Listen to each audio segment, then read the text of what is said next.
Hello friends, मैंने Hindi pedagogy subject की second video ready की है। हिंदी वाले बच्चे प्लीज़ जो मैंने फर्स्ट वीडियो अपलोड की है उसे अच्छे से पढ़ लें। समझ के आप प्लीज़ 10-15 मिनट्स ईज़िली निकाल सकते हो, ठीक है।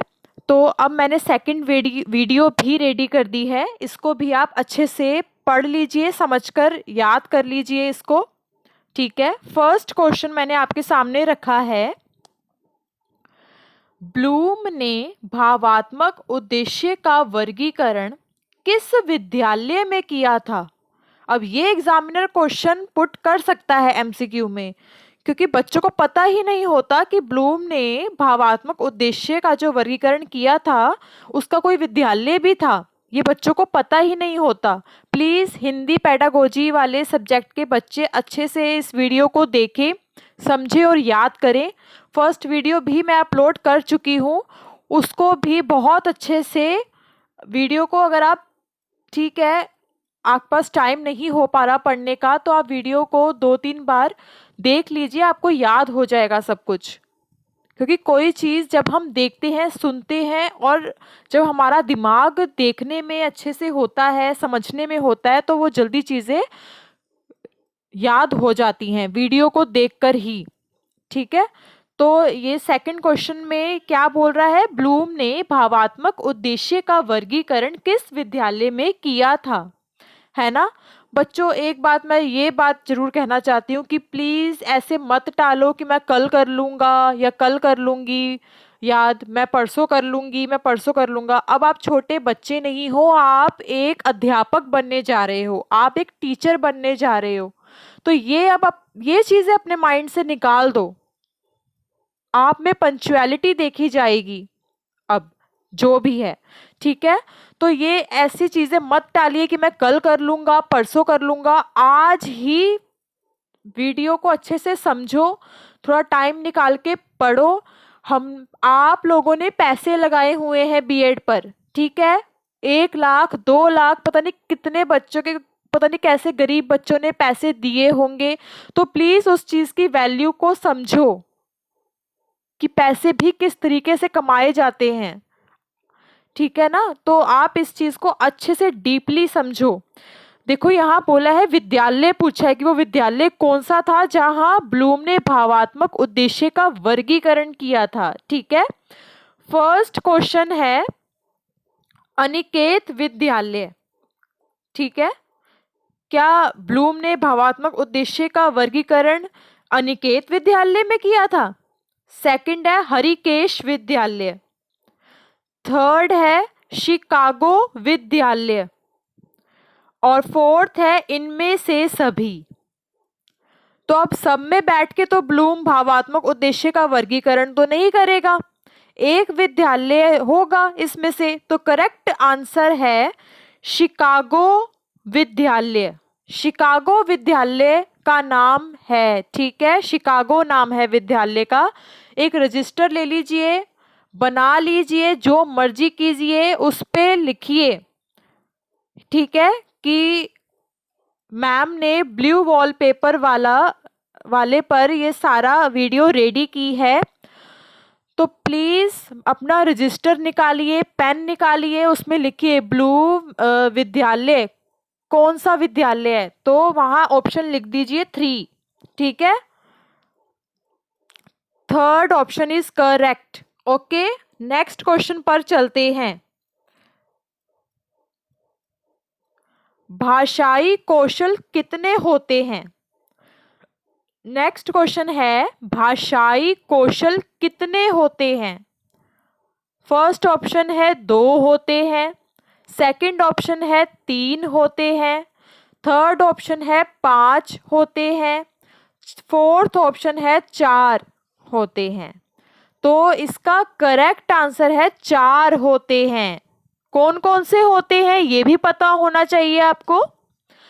श्रवण कौशल, भाषण कौशल, पठन कौशल, लेखन कौशल, ये 4 आपको इसमें महानता अपनी उपलब्ध करनी होती है, तब जाके आप भाषा में महान बनते हैं, ठीक है, इंटेलिजेंट हो पाते हैं। आपको भाषा तब जाकर अच्छे से समझ आ पाती है।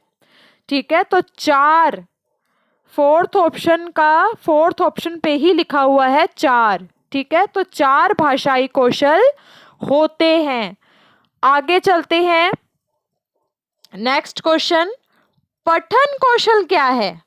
मोस्ट इंपॉर्टेंट क्वेश्चन है फ्रेंड्स, अच्छे से समझ लीजिए इसको। ठीक है, पठन कौशल क्या है? फर्स्ट क्वेश्चन है, जब बालक अपनी लिखित भाषा के अक्षरों को पहचान कर उनका अपने मुख से उच्चारण करता है तो वह पठन कौशल या वाचन कहलाता है। ठीक है, फर्स्ट हो गया ऑप्शन ये। अगर आपको नहीं समझ आया तो मैं फिर एक बार आपको अच्छे से क्लियर करके समझा दूं। जब बालक अपनी लिखित भाषा अपनी लिखित भाषा मतलब जैसे मेरी भाषा हिंदी है, मेरे अक्षर लिखे हुए हैं बुक में, हिंदी की बुक में अक्षर लिखे हुए हैं, मैं उनको पहचान कर, सबसे पहले काम करना है पठन कौशल में पहचानने का। आंसर भी यही करेक्ट है। ठीक है, फर्स्ट आंसर ही करेक्ट है। पहचानना है पहले आपको अपनी भाषा के अक्षरों को, उनका अपने मुख से क्या करना है? उच्चारण करना है, तो वह पठन कौशल कहलाता है। और गाइस, इसका एक और नाम याद कर लीजिए, वाचन भी इसे बोला जाता है, वाचन कौशल। ठीक है, वाचन कौशल। मैंने अपनी वाइवा क्वेश्चंस की वीडियो बनाई हुई है, मैंने उसमें ये बताया हुआ है कि पठन कौशल का दूसरा नाम है वाचन कौशल। फ्रेंड्स, याद कर लो अच्छे से, एग्जामिनर आपको जरूर कंफ्यूज कर सकता है, क्योंकि एग्जामिनर को लगता है कि भाई बुक में तो बच्चों ने पठन कौशल ही पढ़ा है, उसको तो वाचन का ज्ञान ही नहीं होगा, उसे वाचन का पता ही नहीं होगा। तो आपको पता होना चाहिए, अब मैंने यहाँ बता दिया है। ठीक है, तो इसको याद कर लो आप। सेकंड क्वेश्चन है, बालक किसी अन्य व्यक्ति के मुख से शब्दों का भावों को ध्यान पूर्वक सुनता है, वह पठन कहलाता है। थर्ड ऑप्शन है, व्यक्ति समाज में रहकर ही अपने भावों और विचारों को अभिव्यक्त करता है। और फोर्थ ऑप्शन है, इनमें से कोई भी नहीं। तो इसका करेक्ट आंसर है फ्रेंड्स फर्स्ट, जब बालक अपनी लिखित भाषा के अक्षरों को पहचान कर उनका अपने मुख से उच्चारण करता है तो वह पठन कौशल या वाचन कौशल कहलाता है। ठीक है, अच्छे से इसको याद कर लो। लेखन कौशल क्या होता है? This is the most important question also. ठीक है, ये भी सबसे जरूरी क्वेश्चन है। लेखन कौशल क्या होता है पता होना चाहिए आपको। फर्स्ट है इसका ऑप्शन, अपने भावों विचारों को बोलकर व्यक्त करना। ठीक है, अपने भावों विचारों को बोलकर व्यक्त करना। सेकंड क्वेश्चन है, अक्षरों या शब्दों को सही तरीके से उच्चारण करना। थर्ड ऑप्शन है, अपने भावों और विचारों को सही तरीके से लिखित रूप में लिखना। और फोर्थ क्वेश्चन है, इनमें से कोई भी नहीं। तो मैं बता दूं, इसका करेक्ट आंसर है थर्ड। आप अपने भावों और विचारों को सही तरीके से लिखित रूप में लिखते हो। लेखन का क्या मतलब है? लिखा हुआ दिखना चाहिए आपको, वो होता है लेखन। ठीक है, लेखन कौशल क्या होता है फ्रेंड्स? जो लिखा हुआ है हम सही तरीके से उसको लिखते हैं, उच्चारण नहीं करते। पठन कौशल में उच्चारण की महानता होती है, लेखन कौशल में लिखने की महानता होती है। तो इसको याद कर लीजिए, एग्जामिनर किसी भी रूप में इस क्वेश्चन को दे सकता है। ठीक है, ऐसे भी पूछ सकता है कि अपने भावों और विचारों को सही तरीके से लिखित रूप में लिखना क्या कहलाता है? तो आप ऑप्शन पर टिक करोगे लेखन कौशल, वो लेखन कौशल कहलाता है। ठीक है, जहां अपने पेन से हमें लिखना ही है, हमें अपनी पेंसिल से लिखना ही है। ठीक है, नेक्स्ट क्वेश्चन पर चलते हैं। वर्ण किसे कहते हैं? कुछ बच्चों को तो वर्ण का ही नहीं पता होता, इतना बड़े बड़े हो जाते हैं और इतने सारे सब्जेक्ट्स पढ़ लेते हैं, सब कुछ पढ़ लेते हैं हिंदी में, पर उनको फिर भी याद नहीं आता कि वर्ण किसे कहते हैं। ठीक है, तो मैंने ये क्वेश्चन को यहाँ पर प्रेजेंट किया है। फर्स्ट है भाषा की सबसे छोटी इकाई, सेकंड है भाषा की सबसे बड़ी इकाई, थर्ड है भाषा की सबसे छोटी और बड़ी इकाई, और फोर्थ ऑप्शन है इनमें से सभी। तो इसका करेक्ट आंसर है फ्रेंड्स, भाषा की सबसे छोटी इकाई होती है। First answer, first option is correct. अब इसको वर्ण को दो तरीके से बांटा जाता है, स्वर और व्यंजन। तो स्वर में अ आ ई उ ऊ ये आते हैं, तो सबसे छोटी इकाई हुई ना, जहां से हम बचपन से पढ़ना सीखते हैं नर्सरी क्लास में। और स्वर और हो गया, और व्यंजन क्या होता है, क ख ग घ ण, ये सब क्या है, व्यंजन। तो आपको वर्ण में ये भी पता होना चाहिए कि इसके भेद कौन से होते हैं, स्वर और व्यंजन। ठीक है, तो भाषा की सबसे छोटी इकाई होती है। First answer is correct. आगे क्वेश्चन है, वर्णमाला किसे कहते हैं। बच्चों को ये भी नहीं पता होता, क्योंकि हमने छोटे होते ये चीजें पढ़ी है ना, तो हमें कैसे ध्यान होगा। हम पढ़ेंगे अब तभी तो हमें ज्ञान होगा ना कि वर्णमाला क्या होती है। फर्स्ट ऑप्शन है भाषाओं के समूह को बोलते हैं वर्णमाला। सेकंड ऑप्शन है संयुक्त शब्दों के समूह को बोलते हैं। थर्ड ऑप्शन है वर्णों के समूह को बोलते हैं। फोर्थ ऑप्शन है इनमें से कोई भी नहीं। तो हमें क्वेश्चन में क्या दिख रहा है, वर्णमाला है ना, वर्ण की माला। तो इसका करेक्ट आंसर क्या होगा, थर्ड ऑप्शन, वर्णों के समूह को बोलते हैं वर्णमाला। वर्णों का पूरा समूह लिखा होता है उसे कहते हैं वर्णमाला। ठीक है, इसको अच्छे से याद कर लीजिए, क्योंकि हमें कई बार छोटे छोटे क्वेश्चन ही नहीं पता होते कि क्या है इसका answer. Next question is the most important question, अक्षर विन्यास किसे कहते हैं। इसका फर्स्ट ऑप्शन है शुद्ध रूप का उच्चारण करना। सेकंड ऑप्शन है व्याकरण के नियमों को ध्यान में रखते हुए शब्दों को शुद्ध रूप से लिखना। थर्ड ऑप्शन है वैज्ञानिक साधनों का प्रयोग करना। फोर्थ ऑप्शन है इनमें से सभी। ठीक है, तो आप इसका करेक्ट आंसर क्या दोगे, second option is the correct. ठीक है, व्याकरण के नियमों को ध्यान में रखते हुए शब्दों को शुद्ध रूप से लिखना, इसमें भी आपको शुद्ध रूप से लिखना ही होता है। शुद्ध रूप माइंड में डाल लीजिए, शुद्ध रूप से लिखना होता है। व्याकरण के नियमों को ध्यान में रखना होता है कि जैसे मैंने पूर्ण विराम लगाया है कि नहीं, मैंने कोमा लगाया है कि नहीं, मैंने ये अर्ध क्या कहते हैं उसको, मैं भूल गई हूँ वो नाम। ठीक है, ऐसी चीजों को हमें ध्यान में रखना होता है। ठीक है, तो हम क्या करते हैं, व्याकरण का भी ध्यान रखते हैं अक्षर विन्यास में, और शब्दों को शुद्ध रूप से तो आपको लिखना ही है, चाहे आप पेंसिल से लिखो चाहे आप पेन से लिखो, आपको शुद्ध रूप से लिखना ही है। ठीक है, और थर्ड ऑप्शन तो गलत है, तो ऑप्शन कौन सा सही है फ्रेंड्स, सेकंड ऑप्शन। ठीक है, अक्षर विन्यास का सेकंड ऑप्शन सबसे बेस्ट है। आगे चलते हैं, क्रिया मुख्य रूप से कितने प्रकार की होती है। अब कई बच्चों को, जिसने तो पढ़ा है वो तो बता देगा, ठीक है, जो ट्यूशंस वगैरह पढ़ाता है छोटे छोटे बच्चों को, तो उनको तो पता होगा कि क्रिया के मुख्य रूप से कितने प्रकार होते हैं। पर अब कईयों को तो नहीं पता यार कि क्रिया के कितने प्रकार होते हैं, और क्रिया हमारी जिंदगी में बहुत महत्वपूर्ण रखती है। ठीक है, तो फर्स्ट ऑप्शन है 4 प्रकार होते हैं, सेकंड ऑप्शन है 5 प्रकार होते हैं, थर्ड ऑप्शन है 7 प्रकार होते हैं, फोर्थ ऑप्शन है 2 प्रकार होते हैं। तो इस क्रिया के कितने प्रकार होते हैं, 2। Option 4 is correct.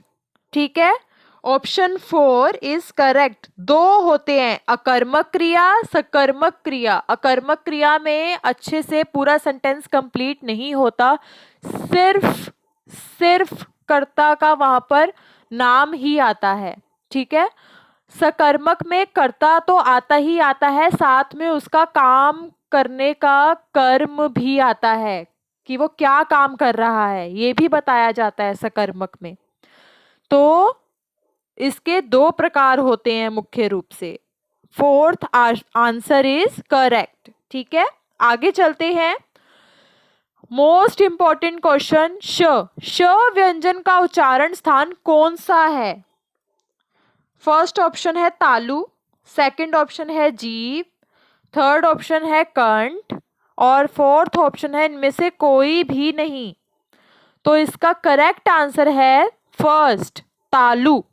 तालु से हम श व्यंजन का उच्चारण करते हैं, क्योंकि हमारी श तो एक जीभ ना हमारी टच होती है तालु की तरफ। तालु मतलब ऊपर की तरफ, जो हमारे ऊपर वाले जो दांत है ना उसके साथ में वो तालु ही तो है ना, उसे तालु बोलते हैं। अब आप अपने परिवार में किसी से भी पूछेंगे कि तालु क्या होता है तो आपको मम्मी एक्सप्लेन करके बता देगी, पापा एक्सप्लेन करके बता देंगे कि तालु क्या होता है। तो श व्यंजन का जो श व्यंजन का उच्चारण होता है वो हमारी जीभ तालु को टच करती है, तो फर्स्ट आंसर है तालु। ठीक है, आगे चलते हैं। मानव शब्द से विशेषण बनेगा। मानव शब्द से आप क्या विशेषण बनाओगे? फर्स्ट ऑप्शन है मानवता, सेकंड ऑप्शन है मानव, थर्ड ऑप्शन है मानवीय और फोर्थ ऑप्शन है इनमें से सभी।